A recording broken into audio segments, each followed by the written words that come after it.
दो समस्याओं ने अमेरिकी सरकार की नींद उड़ा रखी है। सबसे बड़ी चिंता है दुनिया में डॉलर का रुतबा।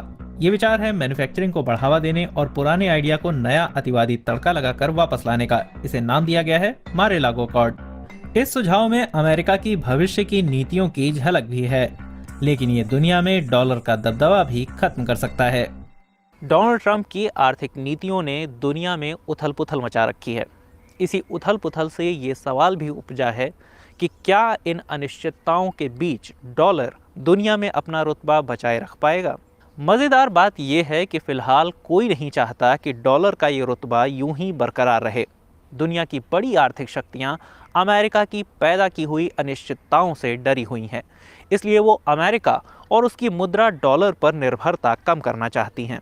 डॉलर को रिजर्व करेंसी बनाए रखने पर बहस यूक्रेन पर रूसी हमले के बाद अमेरिका की ओर से रूस पर लगाए गए प्रतिबंधों के साथ ही शुरू हो गई थी, लेकिन अब ये बहस बहुत आगे बढ़ चुकी है। दुनिया के कई देशों को डॉलर के रिजर्व बनाने और इसमें व्यापार करने में कई खतरे दिख रहे हैं, और ऐसे में वो डॉलर को आगे रिजर्व करेंसी नहीं बनाए रखना चाहते। फिर खुद अमेरिका भी डॉलर की मजबूती को घटाना चाहता है। ट्रंप के आर्थिक सलाहकार स्टीफन मिरान और उपराष्ट्रपति जेडी वैंस पहले ही डॉलर को अमेरिका में मैन्युफैक्चरिंग की बढ़त के लिए खतरा बता चुके हैं। यानी दुनिया और अमेरिका दोनों ही मजबूत डॉलर के दुश्मन बने हुए हैं। हाँ, दोनों पक्षों की ऐसी मंशा के पीछे वजहें ज़रूर अलग अलग हैं। हालांकि डॉलर के दर्जे को कमज़ोर करने वाली बहस में एक सवाल ज़रूर बहुत अहम हो गया है कि कल को अगर डॉलर अपना रुतबा खोता है तो कौन सी करेंसी इसकी जगह ले सकती है। इसे समझेंगे, लेकिन पहले समझते हैं कि डॉलर की हालिया खराब स्थिति के पीछे कौन सी वजहें जिम्मेदार हैं। ज्यादातर औद्योगिक कहानियों की तरह ये कहानी भी कारों से शुरू होती है। 1980 के दशक की अमेरिकी कारें। No secret, a lot of people believe American cars aren't built as well as Japanese or European cars. बात सिर्फ कार बनाने की नहीं, दाम का भी मसला था। अमेरिका और ज्यादा जापानी और जर्मन कारें खरीद रहा था, वहीं जापान और जर्मनी अमेरिका से काफी कम आयात कर रहे थे और रीगन प्रशासन इसे लेकर चिंतित था। अमेरिका में बनी कारें विदेशी ग्राहकों के लिए ज्यादा महंगी थीं, इससे उनकी बिक्री गिर रही थी। अमेरिकी कार निर्माता सस्ते स्टील का आयात कर सकते थे, लेकिन उनके लिए विदेशों में अपना माल बेचना महंगा था। अमेरिकियों ने माना कि डॉलर की ऊंची कीमतें इसकी वजह हैं। अब अमेरिकी मैन्युफैक्चरिंग पर दबाव था कि वो ज्यादा प्रतिस्पर्धी बने ताकि अमेरिका को दरकिनार न किया जा सके। इसलिए 1985 में पश्चिमी जर्मनी, फ्रांस, अमेरिका, ब्रिटेन और जापान के वित्त मंत्रियों ने मिलकर एक समझौता किया। मकसद था मैन्युफैक्चरिंग और डॉलर की स्थिति में बदलाव। इस समझौते पर बातचीत न्यूयॉर्क के प्लाजा होटल में हुई, जिसे संयोगवश 3 साल बाद डोनाल्ड ट्रंप ने खरीद लिया। हालांकि अभी वो इसके मालिक नहीं हैं। प्लाजा अकॉर्ड का मकसद था डॉलर को कमजोर करना, और ये खेल खेला जाता है विदेशी मुद्रा बाजार के मंच पर। ये अनोखे बाजार होते हैं। यहाँ पैसे को पैसे से खरीदा बेचा जाता है, यानी किसी करेंसी की कीमत हमेशा दूसरी करेंसी में बताई जा सकती है, और कई वजहें होती हैं जिनके चलते किसी करेंसी की कीमत घटती या बढ़ती है। मसलन अगर बहुत ज्यादा लोग अमेरिका से सामान या सेवाएं खरीदना चाहें तो आपको पेमेंट के लिए बहुत से डॉलर चाहिए होंगे। इससे डॉलर के दाम बढ़ेंगे। लेकिन बात इतनी ही नहीं है। दुनिया भर में तेल का अधिकतर कारोबार डॉलर में होता था। अब भी दुनिया के वित्तीय बाजार इसे कई कॉन्ट्रैक्ट का आधार मानते हैं। कई जगहों पर लोग और कारोबार किसी अन्य मुद्रा के बजाय डॉलर पर ज्यादा भरोसा करते हैं। इससे क्या होता है? इससे डॉलर की बहुत ज्यादा मांग पैदा होती है, जिससे डॉलर के दाम बढ़ते हैं। प्लाजा अकॉर्ड के बाद ये हुआ कि केंद्रीय बैंक खुद खिलाड़ी बन गए। ठीक, उनके पास विदेशी मुद्रा भंडार थे और इसीलिए जर्मनी और जापान ने विदेशी मुद्रा बाजारों में डॉलर बेचने शुरू कर दिए, और फिर अमेरिका ने उसका उल्टा किया। उसने जर्मन मार्क और जापानी येन खरीदे। एक ही वक्त पर जब बहुत ज्यादा डॉलर बेचे गए तो बाजार ने भी उन्हें बेचना शुरू किया। इससे डॉलर के दाम नीचे आए, लेकिन प्लाजा समझौता परमानेंट इलाज नहीं था। देखें तो साल 2014 से डॉलर की कीमतें बहुत तेजी से चढ़ी हैं। अमेरिकी व्यापार असंतुलन के पीछे यही अहम वजह है। डोनाल्ड ट्रंप डॉलर की बढ़ी कीमतों के खिलाफ कई बार बोल चुके हैं। खासकर जापानी येन और चीनी युआन जैसी मुद्राओं के मुकाबले डॉलर के दाम में भारी अंतर उनकी अहम चिंता रहता है। डॉलर अहम है आज भी वैश्विक व्यापार में आधे से ज्यादा बिल डॉलर में बनते हैं और मारे-लागो अकॉर्ड इसी का फायदा उठाना चाहता है।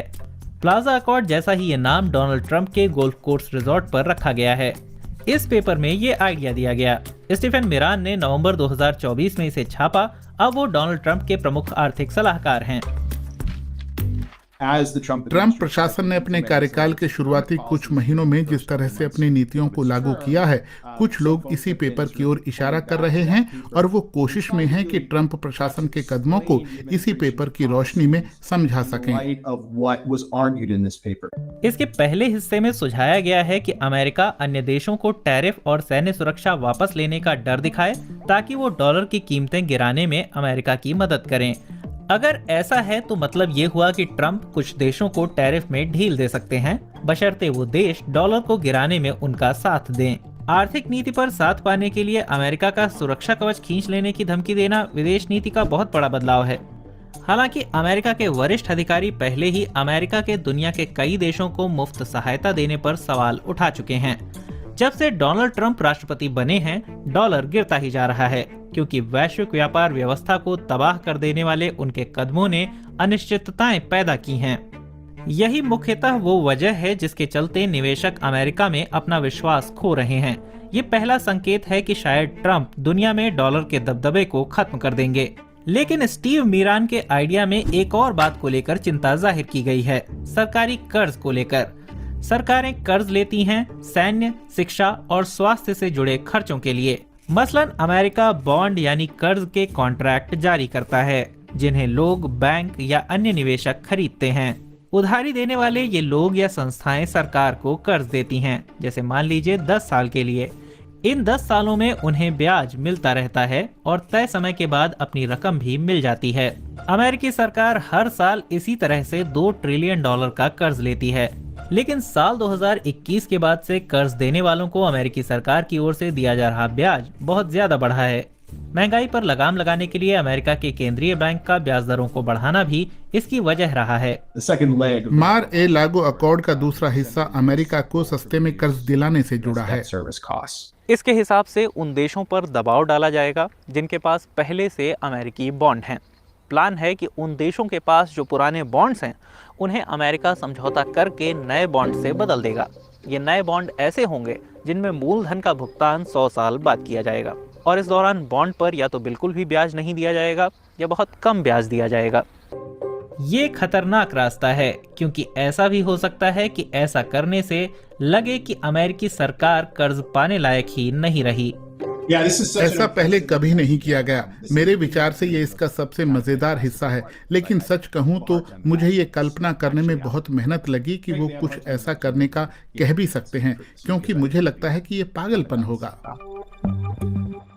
अभी तक ये योजनाएं आधिकारिक नहीं हुई हैं, लेकिन ऐसे कदमों से निवेशकों का भरोसा डॉलर पर से और भी कमजोर हो सकता है क्योंकि इससे उन संस्थाओं को खतरा है जो अभी मुद्रा की अहमियत बनाए रखती हैं।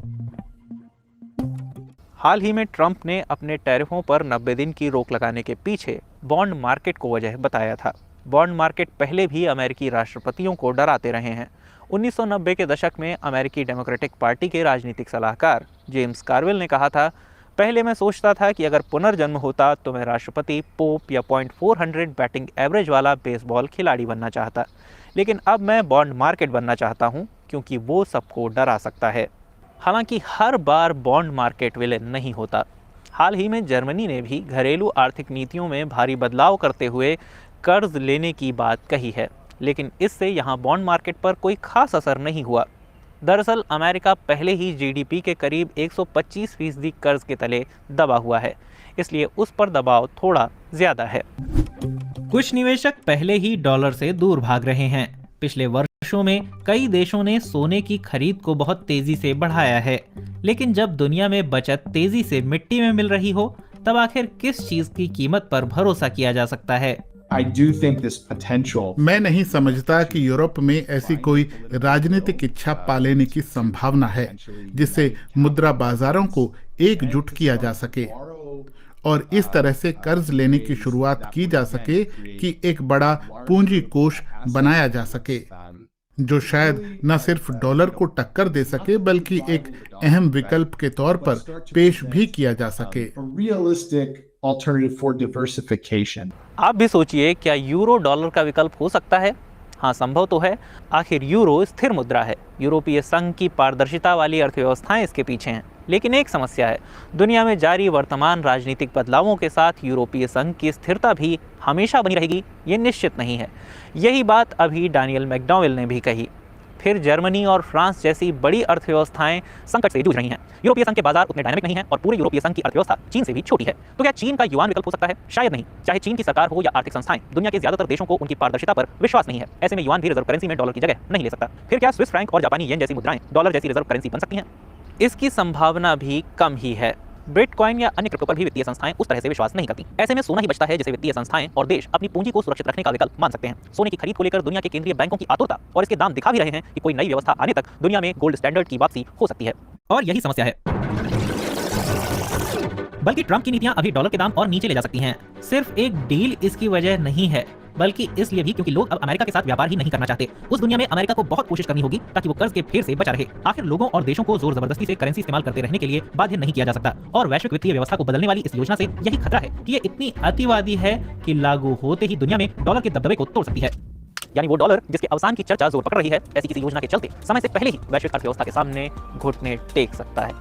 ऐसी किसी योजना का अंत जिस तरह से भी हो, ट्रंप कुछ ऐतिहासिक जरूर कर जाएंगे। आखिर वो कुछ